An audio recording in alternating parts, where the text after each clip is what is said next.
C'était il y a 6 ans, le 17 février 2011, un soulèvement populaire voyait le jour en Libye, dans la foulée du printemps arabe.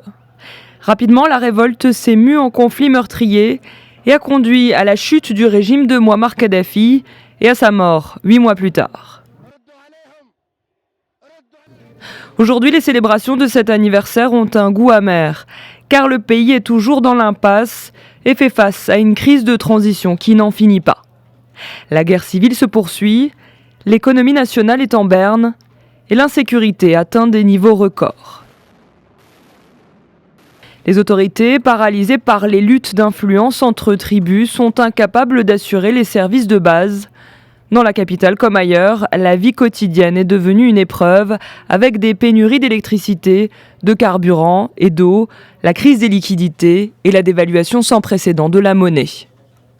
En l'absence de forces de sécurité régulières, ce pays riche en pétrole est devenu un carrefour de contrebande d'armes et surtout de trafic de migrants d'Afrique subsaharienne.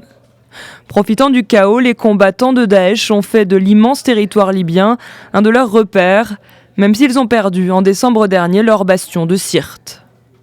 Au niveau politique, à la suite de l'accord signé fin 2015 au Maroc, à Srirat, la formation d'un gouvernement d'union nationale avait ravivé un peu l'espoir de stabilité. Mais depuis son installation à Tripoli en mars dernier, cet exécutif ne fait toujours pas l'unanimité et n'arrive même pas à asseoir son autorité sur la capitale, qui est sous la coupe de dizaines de milices. Le Premier ministre, Fayez al-Sarraj, fait surtout face à l'hostilité de l'autorité rivale installée dans l'est du pays, contrôlée par les forces du maréchal Khalifa Haftar. Les deux hommes ne se sont pas parlé depuis plus d'1 an et ils devaient se rencontrer au Caire cette semaine. Mais l'entrevue n'a finalement pas eu lieu. Les négociations se sont déroulées de manière indirecte via un médiateur égyptien.